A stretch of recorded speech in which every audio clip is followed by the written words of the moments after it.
Innal hamdalillah nahmaduhu wa nasta'inuhu wa nastaghfiruh wa na'udzu billahi min shururi anfusina wa sayyiati a'malina.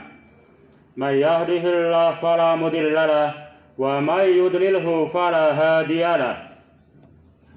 Ashhadu an la ilaha illallah wahdahu la syarika lah wa ashhadu anna Muhammadan abduhu wa rasuluhu la nabiyya ba'dah. Allahumma shalli wa sallim wa barik ala Muhammadin wa ala alihi wa sahbihi wa man ittaba'ahum bi ihsanin ila yaumiddin wa sallama tasliman katsira, amma ba'd. Ibadallah, ittaqullah kama qala ta'ala fi kitabihil karim. A'udzu billahi minasy syaithanir rajim. Ya ayyuhalladzina amanu taqullaha haqqa tuqatih wa la tamutunna illa wa antum muslimun. Wahai orang-orang yang beriman, bertakwalah kepada Allah dengan takwa yang sebenar-benarnya, dan janganlah mati kecuali mati dalam keadaan tetap beragama Islam. Hadirin ma'asyiral muslimin jamaah Jum'ah rahimakumullah. Adapun pada kesempatan yang agung dan mulia ini akan kita sampaikan sebuah firman Allah Subhanahu wa taala yang tercantum di dalam surah Asy-Syura, surah ke-42 ayat ke-20. Dalam surah Asy-Syura ayat yang ke-20 Allah berfirman, A'udzu billahi minasy syaithanir rajim. Man kana yuridu harsal akhirah nazid lahu fi harsihi wa man kana yuridu harsad dunya nu'tihi minha wa ma lahu fil akhirati min nasib. Yang artinya, barang siapa yang menginginkan, menghendaki keuntungan, kebahagiaan di negeri akhirat, maka kami akan memberikan tambahan keuntungan tersebut.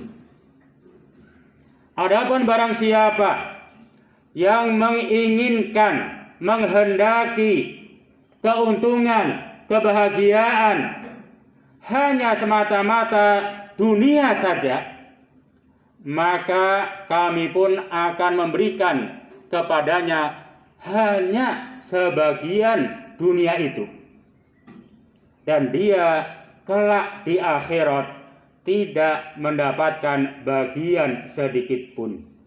Surah Asy-Syura ayat ke-20. Dari ayat yang agung dan mulia ini berasal dari firman Zat yang amat agung dan amat mulia, yaitu Allah Subhanahu wa taala. Kita bisa mengambil pelajaran di dalamnya. Ayat ini menggambarkan bahwa kehidupan manusia atau manusia itu sendiri, termasuk kita semua, pada dasarnya terbagi menjadi dua kelompok. Kelompok yang pertama yaitu orang-orang yang mereka disebutkan oleh Allah man kana yuridul harsal akhirah. Orang-orang yang menghendaki, orang-orang yang menginginkan keuntungan, kebahagiaan di negeri akhirat. Ini kelompok yang pertama. Adapun kelompok yang kedua, sebagian manusia, mereka adalah man kana yuridu harsad dunya. Orang-orang yang menginginkan, menghendaki keuntungan atau kebahagiaan untuk di dunia ini semata-mata. Adapun terkait dengan kelompok yang pertama, orang-orang yang mereka menghendaki keuntungan, kebahagiaan akhirat, Allah janjikan kepada mereka akan kami berikan tambahan-ketambahan, yaitu tentang keuntungan atau kebahagiaan itu. Sedangkan kelompok yang kedua yang hanya menghendaki keuntungan, kebahagiaan dunia semata-mata, Allah pun menyatakan, kami akan berikan kepadanya hanya sebagian dunia saja. Tidak semua isi dunia akan dia miliki. Tidak Allah berikan semuanya, hanya sebagian. Sedangkan di akhirat dia tidak mendapatkan bagian sedikit pun. Artinya tidak ada kebahagiaan bagi mereka yang hanya menghendaki keduniaan saja. Hadirin ma'asyiral muslimin jamaah Jum'ah rahimakumullah. Sekarang kita mengintrospeksi. Kita sebagai hamba Allah, seorang muslim, seorang mukmin, bahkan kita berusaha menjadi muttaqin, kita termasuk kelompok yang di mana? Apakah kelompok orang-orang yang menghendaki kebahagiaan di negeri akhirat, ataukah kelompok orang-orang yang menghendaki bahagia dunia semata-mata? Orang-orang yang akan beruntung yaitu mereka yang menghendaki kebahagiaan akhirat. Sedangkan orang-orang yang hanya sekedar menghendaki dunia semata-mata, mereka termasuk orang-orang yang rugi. Dunia hanya sebagian, sedangkan akhirat, di mana Allah menyatakan wal akhiratu khairu wa abqa. Akhirat itu lebih baik dan lebih kekal. Dia tidak mendapatkan itu semuanya. Pertanyaannya, bagaimana gambaran orang-orang yang mereka menghendaki, menginginkan kebahagiaan di negeri akhirat? Dan bagaimana gambaran orang-orang yang hanya sekedar menghendaki, menginginkan kebahagiaan dunia? Mari dengan kita mengetahui, kita bisa menempatkan diri kita, termasuk mana diri kita, dan kita berusaha mencari yang mana. Kelompok yang pertama, orang-orang yang menghendaki kebahagiaan negeri akhirat, yang beruntung, yaitu mereka orang-orang yang senantiasa menjalankan aktivitas kehidupan sehari-hari, menjalankan kegiatan-kegiatan dalam kehidupan sehari-hari, baik perkataan-perkataannya ataupun perbuatan-perbuatannya, lahir ataupun batin. Semua dia hadirkan niat untuk ibadah kepada Allah Subhanahu wa taala, niat untuk melaksanakan perintah-perintah Allah Subhanahu wa taala, dan dia hadirkan niat ikhlas semata-mata mengharap ridho dari Allah Subhanahu wa ta'ala. Semua aktivitas hidupnya dihadirkan niat ini. Dia datangkan niat ini. Niat untuk ibadah, niat untuk melaksanakan perintah-perintah Allah, dan niat ikhlas hanya mengharap ridho dari Allah Subhanahu wa ta'ala. Contoh, ketika dia melaksanakan sholat amal ibadah, yang seharusnya mengingatkan dia bahwa ini sholat, dia sedang ibadah. Yang seharusnya mengingatkan dia ini sedang sholat, mengingatkan tentang negeri akhirat. Orang-orang yang pertama yang menghendaki kehidupan akhirat, dia sholat tetap menghadirkan niat. Dia sholat untuk ibadah, dia sholat untuk melaksanakan perintah Allah, dia sholat ikhlas semata-mata mengharap ridha Allah Ta'ala. Sehingga sholat yang dia lakukan ada nilai ibadah yang Allah terima, ada pahala yang dia kumpulkan, yang kelak di akhirat dia akan bisa petik kebahagiaannya. Contoh lain, ketika dia melaksanakan kegiatan-kegiatan duniawi, bekerja, mencari uang, mencari rezeki, dia makan, dia minum, dia berolahraga, bahkan dia menggauli istrinya, urusan duniawi, urusan hanya menggapai kehidupan dunia, kebahagiaan dunia.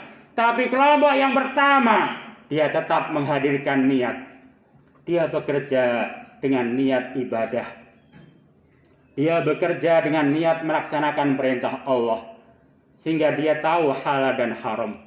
Dia bekerja dengan niat ikhlas semata-mata mengharap ridha Allah Ta'ala, sehingga walaupun dia melakukan amalan duniawi, tapi itu bernilai ibadah.